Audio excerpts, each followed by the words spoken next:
استقبال رمضان کے ضمن میں روزے کی حکمتیں کیا ہیں، اس کے احکام کیا ہیں۔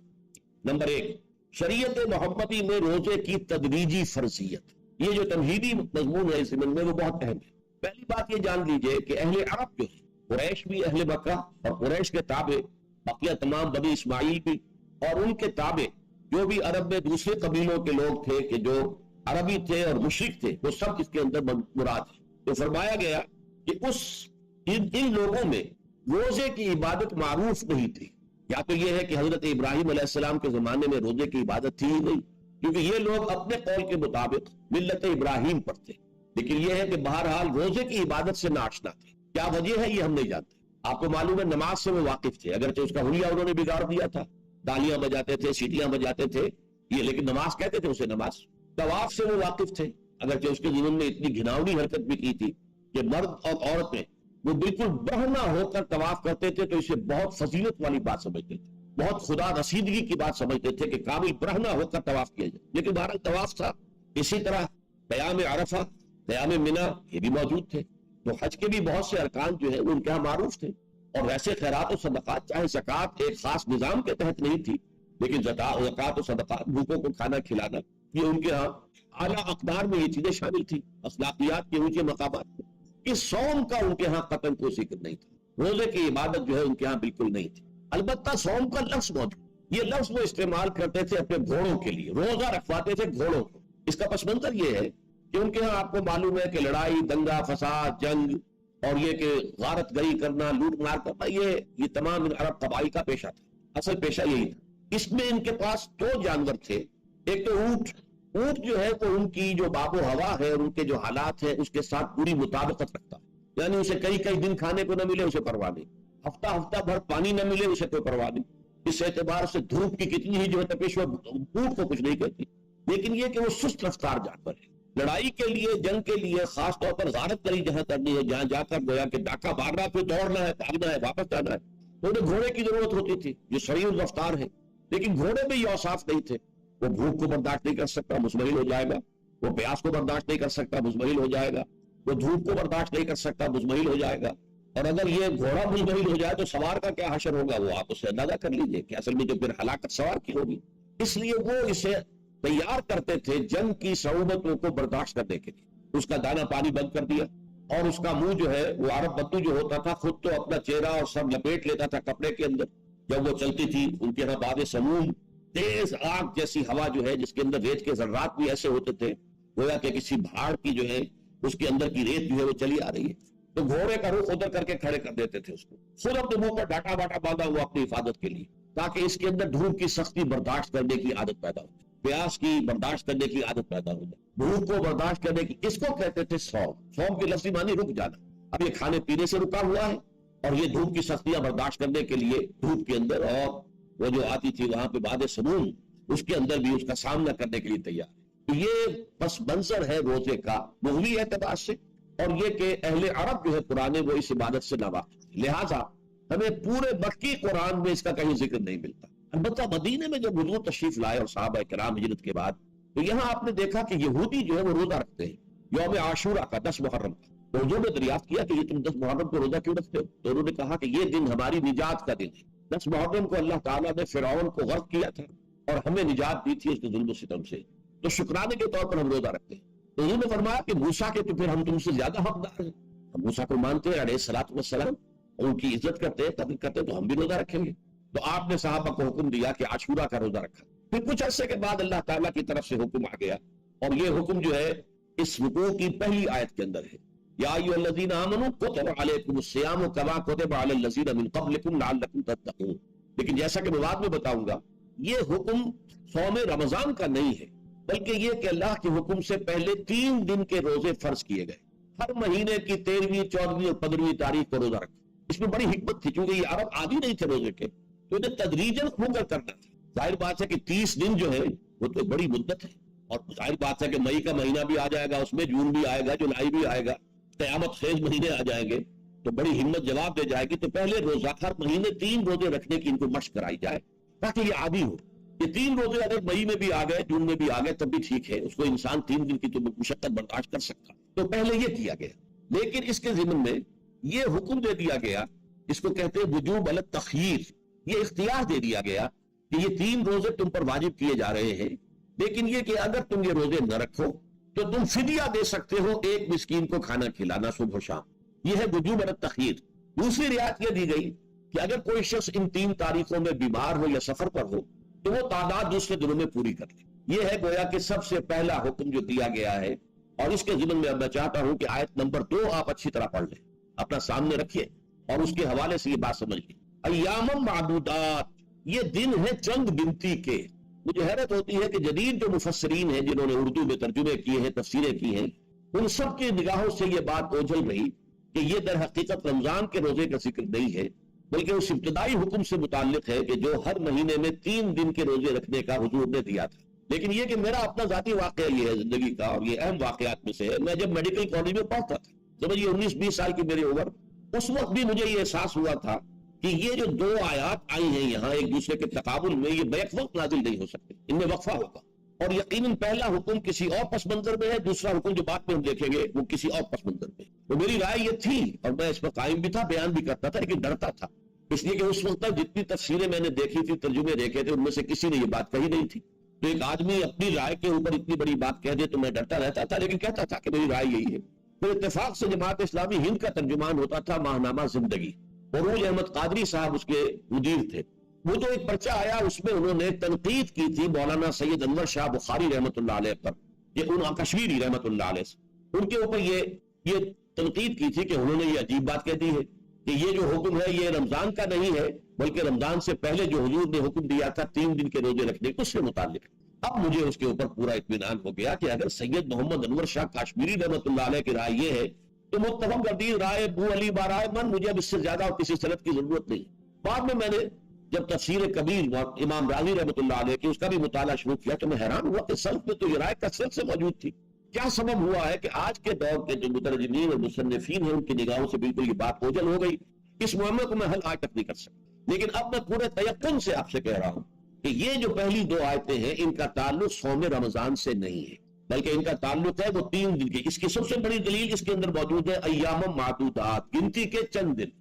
اب 30 یا 29 دن جو ہے وہ گنتی کے چند دن نہیں ہو سکتے، تو اچھی بڑی تعداد ہے۔ پھر یہ ہے کہ یہ معدودات جو ہے اس کو کہا جاتا ہے جمع قلت، یہ زیادہ سے زیادہ 9 پر اس کا اطلاق ہوتا ہے، اس وزن پر جو جمع آتی ہے۔ اور اس میں جو ہے خود قرآن مجید میں حج کے سلسلے میں مینا کے قیام کے ضمن میں الفاظ آئے ہیں، ایام معدودات، فمن تعجل فی یومین فلا اسم علیہ ومن تاخر فلا اسم علیہ۔ مینا میں قیام ہے گنتی کے چند دن، تو جو 2 دن ہی میں جلدی کر کے وہاں سے واپس ہو جائے اس پہ بھی کوئی اس گناہ نہیں ہے، اور جو مؤخر کر کے 3 دن پورے کرے اس پر بھی کوئی گناہ نہیں۔ تو وہاں پر بھی نظیر موجود ہے کہ 2 یا 3 دن پر اس کا اطلاق ہو رہا ہے۔ تو یہاں پر ایام معدودات سے لازماً یہ مراد ہے کہ یہ 3 دن جو ہے ہر مہینے میں 13ویں 14ویں 15ویں در حقیقت اس روزے سے متعلق یہ آیت آ رہی ہے۔ اور یہ بھی نوٹ کر لیجئے کہ رمضان کے روزے کی فرضیت کے بعد بھی حضور کا معمول اور آپ کے صحابہ کا، اور جو بھی ہمارے ہاں اتباع کرتے ہیں حضور صلی اللہ علیہ وسلم کا نوافل میں بھی ان کا یہ معمول ہے، ہر مہینے میں یہ 3 روزے حضور بعد بھی رکھتے تھے، اور آپ کے بہت سے صحابہ رکھتے تھے، اور آج بھی ہمارے ہاں بہت سے لوگ جو دیندار ہیں اور جن کے اندر یہ جذبہ ہے اتباع سنت کا، وہ رکھتے ہیں 13ویں 14ویں اور 15ویں تاریخوں کا، ان کو ایام 20 کہتے ہیں۔ اس کی راتیں روشن ہوتی، 13ویں رات 14ویں رات 15ویں رات، چاند جو ہے اس کے اندر آپ کو معلوم ہوتا ہے 14ویں کو تو مکمل ہوتا ہی ہے، 13ویں اور 15ویں کا بھی تقریباً مکمل ہے۔ تو ایام 20 کے روزے جو ہے بعد میں بھی برقرار رہے ہیں، لیکن نفلت فرض اس کے بعد جو ہے وہ رمضان کے روزے ہو گئے۔ ایام معدودات یہ دن ہے گنتی کے، فمن کان منکم مریض او علی سفر فعدۃ من ایام اخر، تو جو کوئی بھی تم میں سے ہو بیمار یا سفر پر تو وہ تعداد پوری کر لے دوسرے دنوں۔ گویا کہ اب اگلی کا ایک تو یہ رعایت ہوگی، دوسری رعایت قال الذین یطیقونہ فدیۃ طعام مسکین، اور ان لوگوں کے ذمے کہ جو اس کی طاقت رکھتے ہو، یعنی مریض بھی نہیں ہے، صحت مند ہے، روزہ رکھ سکتے ہیں، سفر بھی نہیں ہے، سفر پر نہیں ہے، مقیم ہے، روزہ رکھ سکتے ہیں، پھر بھی نہ رکھیں تو ان کے لیے بھی ایک اختیار، اسی لیے میں نے لفظ استعمال کیا تھا وجوب علی التخییر، واجب تو ہے لیکن اس میں ایک اختیار دے دیا گیا۔ وہ اختیار کیا ہے؟ فدیۃ طعام مسکین، تو پھر یہ ہے کہ ایک مسکین کو کھانا کھلا دینا۔ فدیہ کہتے کسی چیز کا بدل ہو جائے، جیسے کہ جنگی مجرم ہے اس کا فدیہ ہے، گویا کہ اس کو دے کر وہ پھر آزاد ہو جائے گا، فدیہ اس کو کہتے ہیں۔ فدیۃ طعام مسکین، لیکن یہ ہے کہ فمن تطوع خیرا فهو خیر اللہ، اور جو نیکی سے خیر کرنا چاہے مزید تو وہ اس کے لیے بہتر ہے، ایک کے بجائے 2 کو کھلائے، 3 کو کھلائے، 4 کو کھلائے، 10 کو کھلائے، تو یہ تو ترغیب ہے، لیکن کم سے کم ایک مسکین کو کھانا کھلانا تو وقت کا۔ وَأَن تَصُومُوا خَيْرٌ لَكُمْ، اب دیکھیے یہ لفظ بول رہے ہیں، اگر تم روزہ رکھو تو یہ تمہارے حق میں بہتر ہے، یعنی اگرچہ اختیار تمہیں دے دیا ہے، اختیار یہ ہے کہ روزہ رکھو، اگر نہ رکھو تو فدیہ دے دو ایک مسکین کا کھانا، لیکن اگر تم روزہ رکھو، ان کنتم تعلمون، اگر حقیقت میں تم علم رکھتے ہو کہ روزے کے اندر کیا کیا برکات ہیں، تو تمہیں روزہ لازماً رکھنا چاہیے۔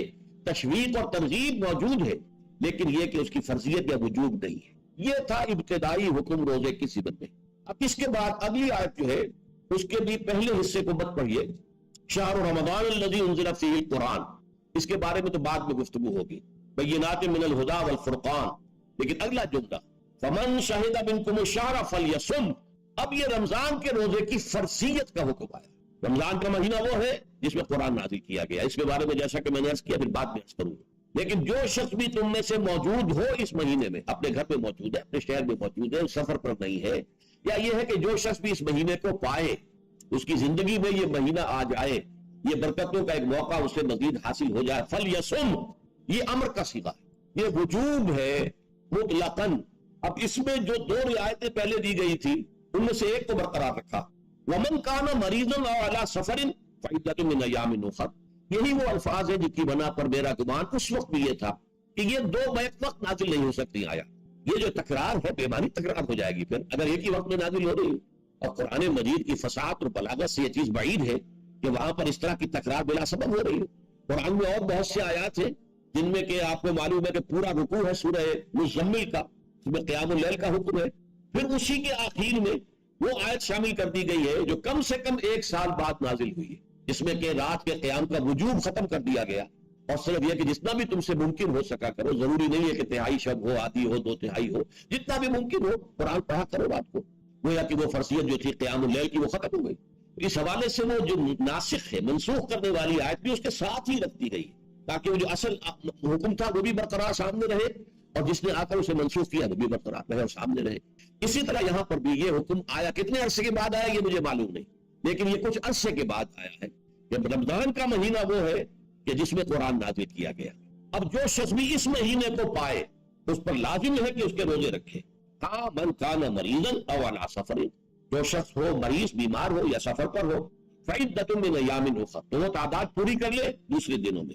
یرید اللہ بکم اليسر ولا یرید بکم العسر، اللہ تمہارے ساتھ آسانی چاہتا ہے، سختی نہیں چاہتا۔ یہ اصل میں کیوں کہا ہے اس کی وجہ سمجھ لیجئے، آج بھی آپ کو اپنے ہاں ایسے لوگ مل جائیں گے جن کا تقویٰ کا تصور اتنا غلط ہو گیا ہے کہ 104 درجے کا بخار ہے، روزہ چھوڑنے کو تیار نہیں۔ ارے آدمیوں، اللہ نے تمہیں ایک رخصت دی ہوئی ہے تو خام خواہ اپنے اوپر یہ شدت کیوں لے رہے؟ لیکن لیتے ہیں، روزہ چھوڑنے کو تیار، روزہ قضا نہیں کرو، سفر پر جا رہے ہیں اور روزہ قضا کرنے کو تیار نہیں۔ ایک موقع پر ایک غزوے کے دوران ایسا ہوا کہ کچھ لوگوں نے روزہ رکھا ہوا تھا، لیکن وہ اتنے یوں سمجھیے مطمئن ہو گئے کہ جب پڑاؤ پر پہنچے تو جن کا روزہ نہیں تھا انہوں نے تو بڑی چاق و چوبند طریقے سے خیمے نصب کیے، سارا بندوبست کیا، اور یہ جا کر بے سود ہو کر بے ہوش ہو کر گر پڑے۔ تو حضور نے فرمایا ان کو دیکھ کر، لیسا من البر الصیام فی السفر، سفر میں روزہ رکھنا یہ کوئی نیکی کا کام نہیں، یہ نیکی کا غلط تصور ہے کہ جو تم نے اپنے اختیار کر لیا، یہ تمہارے اندر تشدد پسندی پیدا ہو رہی ہے۔ دین کے احکام میں جو مقصد ہے وہ کیا ہے؟ یرید اللہ بکم اليسر ولا یرید بکم العسر۔ اسی پر عمل کرتے ہوئے حضور نے فرمایا کہ جو بھی علماء دین ہے یا جو رہنمایان دین ہے ان کا کام کیا ہے؟ آپ نے فرمایا یسروا ولا تعسروا، دیکھو آسانیاں پیدا کرو، سختیاں پیدا نہ کرو۔ دین میں سختیاں پیدا کرنا بھی وہ اسر اور اغلال بن جاتا ہے کہ جس کو رفع کرنے کے لیے اور جس سے لوگوں کو، یہودیوں کو اور تمام اہل کتاب کو نجات دینے کے لیے اللہ تعالیٰ نے اپنے رسول محمد صلی اللہ علیہ وسلم کو بھیجا۔ وَيَضَعُ عَنْهُمْ إِصْرَهُمْ وَالْأَغْلَالَ الَّتِي كَانَتْ عَلَيْهِمْ، کہ جہاں وہ نیکی کا حکم دیتے ہیں، بدی سے روکتے ہیں، پاکیزہ چیزوں کو حلال ٹھہراتے ہیں اور خبیث چیزوں کو، ناپاک چیزوں کو حرام قرار دیتے ہیں، وہیں پہ لوگوں کے اوپر سے وہ بوجھ بھی ختم کرتے ہیں کہ جو انہوں نے خام خواہ اپنے اوپر لاد لیے۔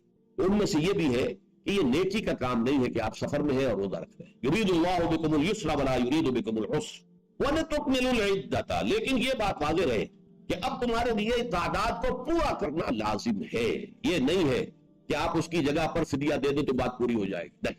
روزے کی تعداد آپ کے رمضان میں 2 روزے 3 روزے چھوٹ گئے بیماری کی وجہ سے، ٹھیک ہے، لیکن دوسرے دنوں میں اس کی قضا دینی لازم ہے، وہ روزے رکھنے جو ہے آپ پر لازم ہے، ان کا کوئی بدل جو ہے وہ فدیہ نہیں ہو سکتا۔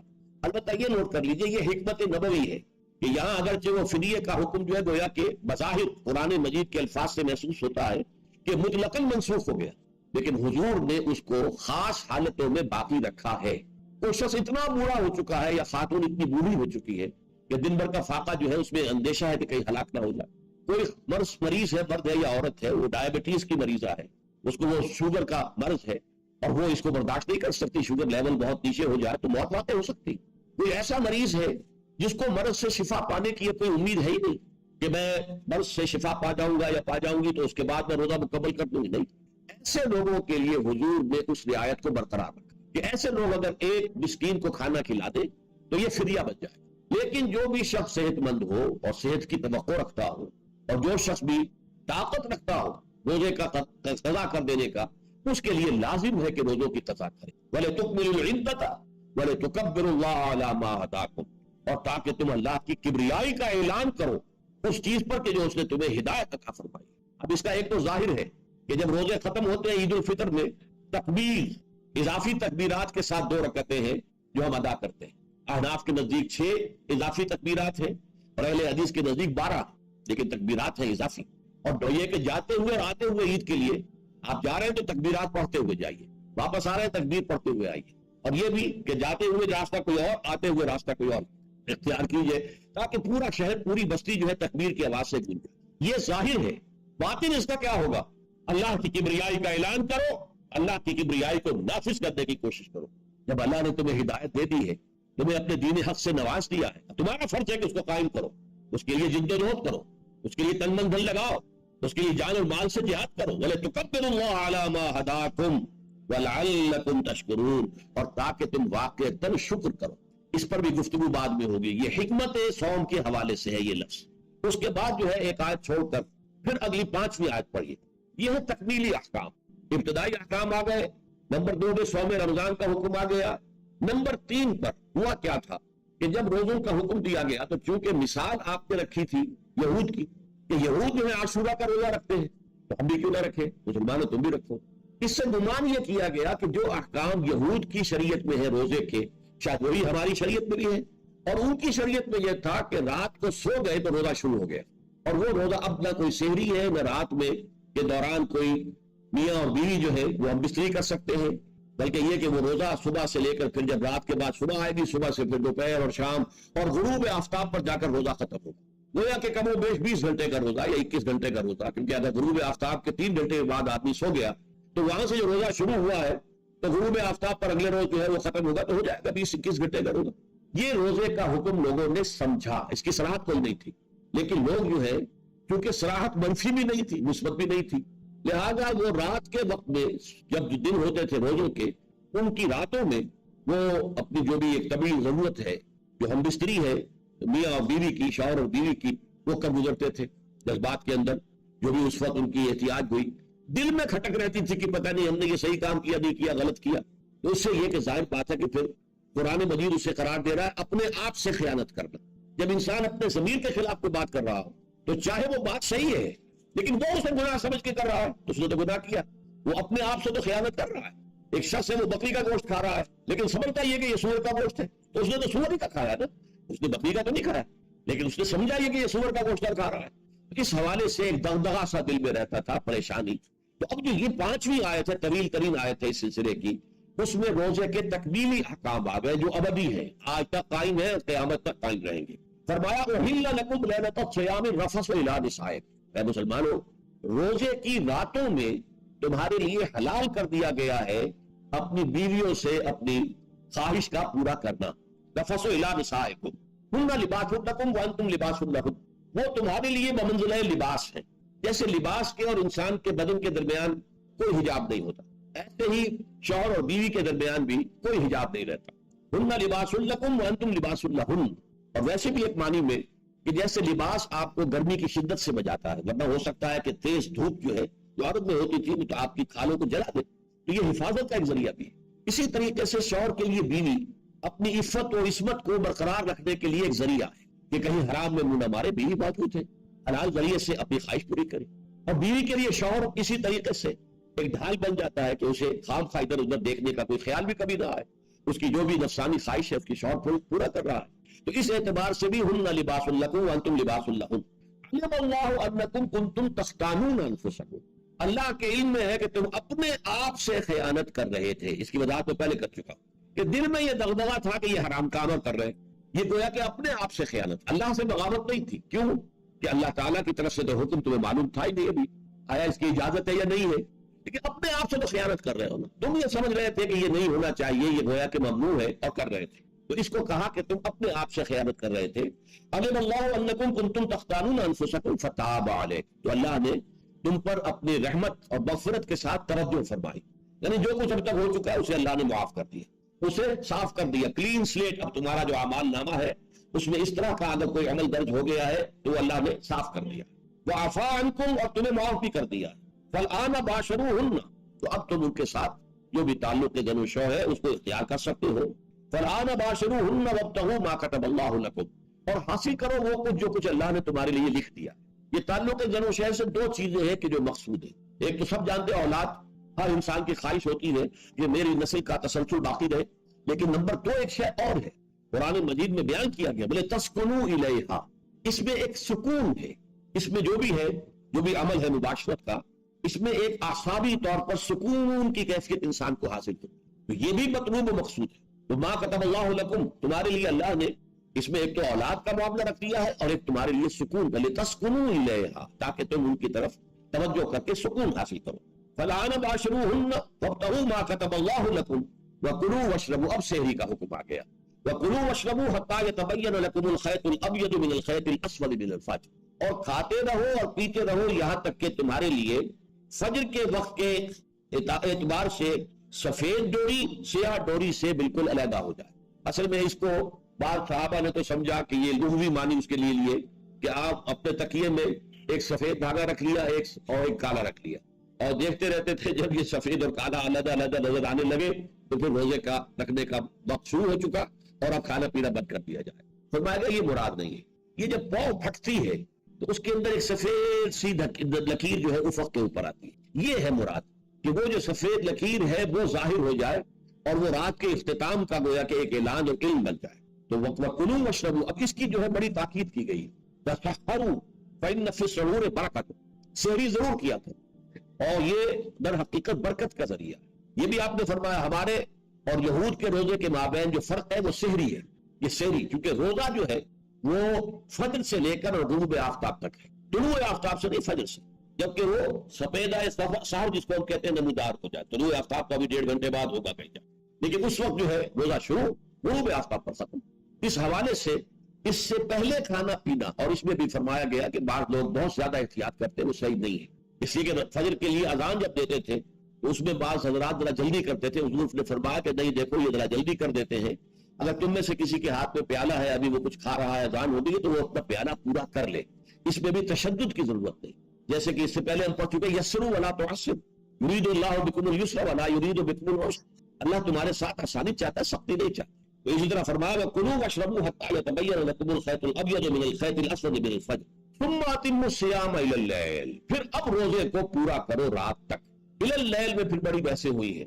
اس لفظ کی مناسبت سے اہل تشیع اس کے قائل ہیں کہ جب کہ خوب اندھیرا ہو جائے, لیکن اہل سنت کا اجماع ہے کہ غروب آفتاب اس سے مراد ہے, اس لیے کہ آغاز رات کا غروب آفتاب کے ساتھ. اور اس میں بھی احادیث کے اندر آیا ہے کہ تاجیل کرنی چاہیے. بعضوں کو ہی جو میں نے عرض کیا کہ تقویٰ کے تحت جو ہے, جیسے کہ سفر میں بھی روزے رکھتے ہیں یا 104 بخار کے درجے میں بھی وہ روزہ قضا کرنے کو تیار نہیں ہوتے, ایسے ہی وہ تاخیر کرتے ہیں اپنے تقوی کے حساب سے, کہیں ایسا نہ ہو کہ غلطی نہ ہو جائے, کہیں یہ نہ ہو جائے, کہیں وہ نہ ہو جائے, تو پھر اس کے اندر وہ افطار میں. تو آپ نے فرمایا کہ قوم جو ہے اسی وقت صحیح رہے گی جبکہ وہ افطار میں عجلت سے کام, یعنی سحری کے اندر بہت زیادہ جلدی کرنے کی ضرورت نہیں. اگر اذان ہو رہی ہے اس کے دوران بھی اگر کچھ کھا پی رہے ہو تو کھا پی لو, مکمل کھا. اسی طریقے سے افطار کے اندر جو ہے وہ تاخیر کرنے کی ضرورت نہیں, سورج کے غروب کے ساتھ افطار کرنا. وَلَا تُبَاشِرُوهُنَّ وَأَنْتُمْ عَاكِفُونَ فِي الْمَسَاجِدِ. ہاں, اپنی بیویوں سے تم مباشرت نہ کرو, تعلق زن و شو قائم نہ کرو جبکہ تم مسجدوں کے اندر معتکف ہو. یہ اعتکاف کا ذکر ہو گیا. رمضان کے آخری عشرے میں یہ اعتکاف جو مسنون ہے یہ 21ویں شب سے شروع ہو جائے گا, یعنی 20واں روزہ ختم ہوا اس کے ساتھ یہ اعتکاف شروع ہو گیا. اور پھر اعتکاف مسنون جو ہے وہ جب تک کہ چاند نظر نہ آ جائے شوال کا, عید کا, اس وقت تک یہ اعتکاف جاری رہے گا. یہ ہے مسنون اعتکاف. اس کی کیا حکمت ہے وہ میں بعد میں عرض کروں گا. تو یہ حکمت جو ہے اس کے حوالے سے گفتگو بعد میں ہو جائے گی، لیکن یہاں یہ بتا دیا گیا کہ یہ جو رمضان کی 20 راتوں میں اجازت دی گئی ہے اپنی بیویوں کے ساتھ ہم بستری کی، وہ اس معتکف کے لیے نہیں ہے. جو مسجد میں معتکف ہے تو ہاں اس کی اہلیہ آ سکتی ہے وہاں ملاقات کے لیے، کسی مشورہ کو کرنا ہے بہت ضروری ہے، آ جائے ملاقات ہو سکتی ہے، لیکن یہ کہ مباشرت نہیں ہو سکتی، وہ حرام. فرمایا وَلَا تُبَاشِرُوهُنَّ وَأَنْتُمْ عَاكِفُونَ فِي الْمَسَاجِدِ تِلْكَ حُدُودُ اللَّهِ، یہ اللہ کی حدود ہے، شریعت اسلامی کی یہ حدود ہے. فَلَا تَقْرَبُوهَا، تو ان کے قریب تک مت جاؤ. قرآن مجید میں اس اعتبار سے دو انداز تعبیر ہے کہ اللہ کی حدود ہے فَلَا تَعْتَدُوهَا، یہ اللہ کی حدود ہے، ان سے تجاوز نہ کرو، اس حد کو پھلانگ نہ جاؤ، اس حد سے آگے نہ گزر جاؤ. یہاں ہے تقربوها، اللہ تعالیٰ کی حدود کے قریب تک نہ جاؤ.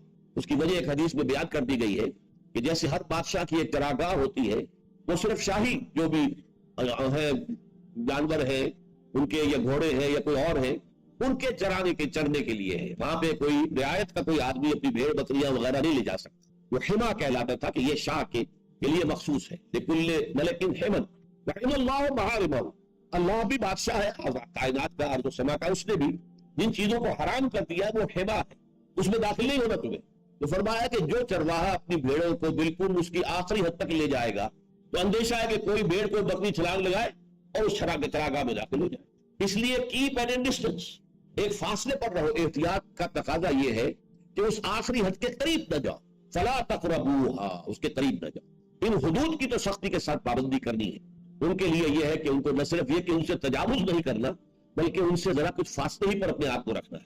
كذلك يبين الله آياته للناس، اسی طریقے سے اللہ تعالیٰ واضح کرتا ہے اپنی آیات کو لوگوں کے لیے. وَلَعَلَّهُمْ يَتَّقُونَ، اور تاکہ وہ پھر تقویٰ کریں، بچیں. جب احکام معلوم ہو گئے اب بچنا آسان ہے.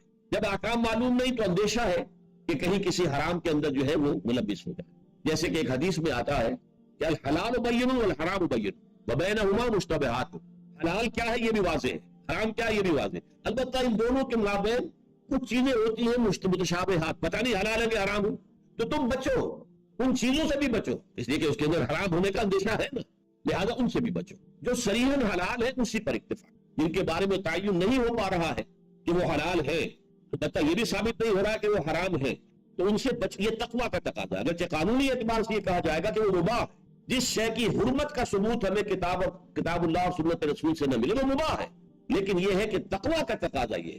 قانون کا تقاضا یہ کہ مباح کو آپ اختیار کریں گے تو آپ پر گرفت نہیں ہوگی، اس لیے کہ اس کی حرمت ثابت نہیں ہے.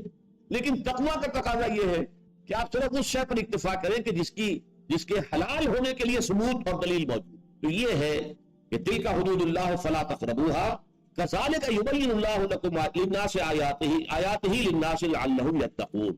یہ احکام ہے تکمیلی روزے کے، جس کے ضمن میں میں نے کچھ احادیث نبویہ کے حوالے سے بھی ان کی مزید وضاحت کر دی. اب یہ تیسری بات، روزے کا اصل حاصل کیا ہے. اب پہلی آیت پر ہمیں توجہ دینی ہوگی. یا ایھا الذین آمنوا کتب علیکم الصیام، اہل ایمان تم پر روزہ فرض کیا گیا، لکھ دیا گیا، طے کر دیا گیا. اگرچہ جیسا کہ میں نے عرض کیا یہ ابتدائی حکم ہے اور اس میں وجوب علی التخییر وہ بعد میں آ چکا دوسری آیت. کما کتب علی الذین من قبلکم، جیسے کہ یہ فرض کیا گیا تھا ان پر جو تم سے پہلے تھے، یعنی یہود اور نصارہ، ان پر بھی یہ روزہ جو ہے یہ فرض تھا. البتہ احکام مختلف ہو گئے. جیسے جمعے کا دن اور جمعے کو چھوڑ کر یہودیوں نے سبت کا دن اختیار کیا، عیسائیوں نے جو ہے وہ سنڈے کو اختیار کر لیا، لیکن احکام میں فرق ہے. وہاں پورے سبت کے دن، ہفتے کے دن کاروبار دنیاوی مطلقاً حرام، لیکن ہمارے ہاں شریعت کے اندر آسانی پیدا کی گئی کہ صرف جمعے کی اذان سے لے کر نماز ادا ہو جانے تک وہ حرام ہے. لیکن باقی یہ ہے کہ اس سے پہلے بھی اگر کرو اور بعد میں جب فَإِذَا قُضِيَتِ الصَّلَاةُ فَانتَشِرُوا فِي الْأَرْضِ وَابْتَغُوا مِن فَضْلِ اللَّهِ، جب نماز ادا ہو چکے تو جاؤ منتشر ہو سکتے ہیں زمین میں اور اللہ تعالیٰ کے فضل کو تلاش کر سکتے ہیں. تو اسی طریقے سے اگرچہ حکم روزہ جو ہے وہ تو سابقہ امتوں میں بھی تھا، لیکن یہ اس کے احکام جو ہے ان کے اندر تغیر و تبدل ہے. کتب علیکم الصیام کما کتب علی الذین من قبلکم لعلکم تتقون، تاکہ تمہارے اندر تقوی پیدا ہو. اب یہ ہے حکمت صوم کی پہلی آیت. تقوی کسے کہتے ہیں؟ بچنا. کس چیز سے بچنا؟ اللہ نے جو چیزیں حرام کی ان سے بچنا، اللہ کے احکام کو توڑنے سے بچنا. دیکھیے یہ لفظ جو ہے اس کا مادہ ہے وا، قاف اور یا. وقا، وقا یقین کے معنی ہے کسی کو بچانا. ہم دعا مانگتے وقنا عذاب النار، اے اللہ ہمیں آگ کے عذاب سے بچا دے. لیکن اتقا ابتقا بنتا ہے باب افتعال، واو تے میں شامل ہو گئی تو اتقا، اور اسی سے تقوی ہے۔ تقوی کے معنی کیا ہے؟ بچنا، خود بچنا، وقایتی دوسرے کو بچانا، بچنا اللہ کے احکام کو توڑنے سے، اللہ کی حرام کردہ چیزوں میں ملوث ہونے سے، اللہ کے غضب سے، غصے سے، اللہ کی ناراضگی سے، اور آخرت میں اللہ کے عذاب سے۔ یہ بچنے کی روش ہے، پوری زندگی میں بھی اس کو جاری رکھو۔ یہ تقوی زندگی میں کیا ہوگا؟ اللہ کے احکام کو توڑنے سے بچنا، اللہ کی حرام کردہ چیزوں میں ملوث ہو جانا، ان کا استعمال کھانے پینے سے متعلق ہو یا وہ شہوت سے متعلق ہو یا کسی اور چیز سے متعلق ہو، اس سے بچنا۔ اور یہ بچنا جو ہے آخرت میں نتیجہ خیز ہوگا، جہنم سے بچاؤ ہو جائے گا، آگ کے عذاب سے نجات مل جائے گا۔ اچھا روزے کا اس سے تعلق کیا ہے یہ سمجھ لیں۔ دیکھیے ہمارے گناہوں کا سب سے بڑا سبب ہمارے نفسانی تقاضے ہیں۔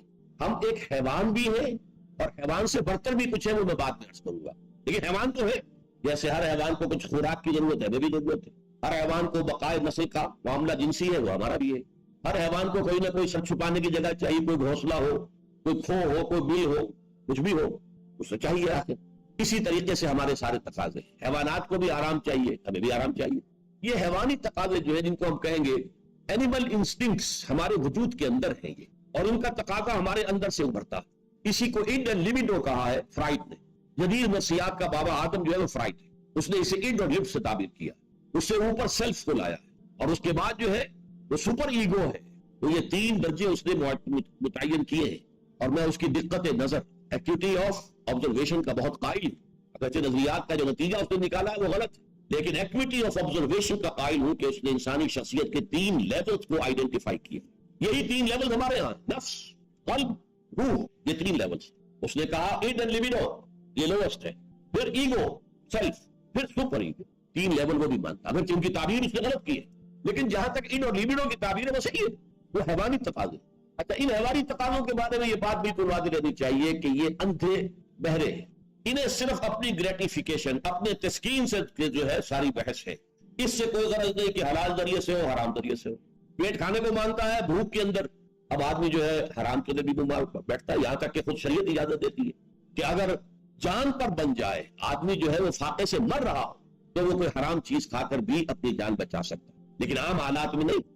لیکن ہو سکتا ہے ہمارا چٹخارا جو ہے وہ حرام کی طرف ہمیں لے جائے، کسی کو واقعتاً اللہ نہ کرے کہ سور کے گوشت کا چسکا لگ جائے، وہ اس کے بغیر بچتا ہی نہیں، کھاتا ہے، شراب کی عادت ہو گئی پیتا ہے، یہ نہیں۔ تو ہمارا پیٹ مانگتا ہے، اور اسے اس سے غرض نہیں کہ حلال سے کھایا ہے یا حرام سے کھایا۔ ہماری شہوت اپنی تسکین چاہتی ہے، اسے اس سے غرض نہیں کہ حلال سے یا حرام سے، جائز سے یا ناجائز سے۔ اسی طریقے سے ہمارے تمام تقاضے جو حیوانی ہیں، ایک تو یہ کہ بہت زوردار ہے، اور چونکہ وہ اندھے بہرے ہیں، لہذا جو قرآن میں کہا کہ ان النفس لامارۃ بالسوء، یہ نفس تو بدی کا حکم دیتا ہی ہے۔ یہ گویا کہ اس کے اندر رجحان جو ہے انہیرنٹ ہے کہ وہ بدی کی طرف انسان کو ترغیب دلاتا ہے، چاہے وہ اپنی ضروریات سے متعلق ہو، چاہے چٹخاروں سے متعلق ہو، چاہے جو بھی لذت اسے درکار ہے اس سے متعلق ہو، چاہے وہ جنسی لذت ہے، اور چاہے وہ طعام کی، یعنی جسے ہم کہتے ہیں کہ انسان جو ہے وہ اپنے پیٹ اور فرج کا غلام بن کر رہ جائے، اس لیے کہ جو تقاضا بھی آیا ہے اس کو وہ پورا کر رہا ہے۔ یہ جو کیفیت انسان کی ہے، اس کے لیے ایک مشق جو ہے وہ روزہ فراہم کرتا ہے۔ روزے کے آپ نے 12، 13، 14 گھنٹے کا بھی روزہ ہوتا ہے، بعض جگہوں پر 16، 17 گھنٹے کا روزہ ہوتا ہے۔ اس عرصے میں آپ اپنے نفس کو حلال چیزوں سے بھی روکے رکھتے ہیں۔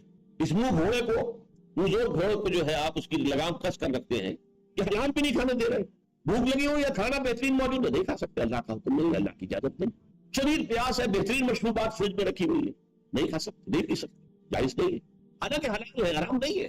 بیوی موجود ہے، یا جیسے کہ لونڈیوں کا معاملہ ہوتا تھا، لونڈی موجود ہے، لیکن نہیں، آپ اپنی شہوت جو ہے وہ اس سے پوری نہیں کر سکتے۔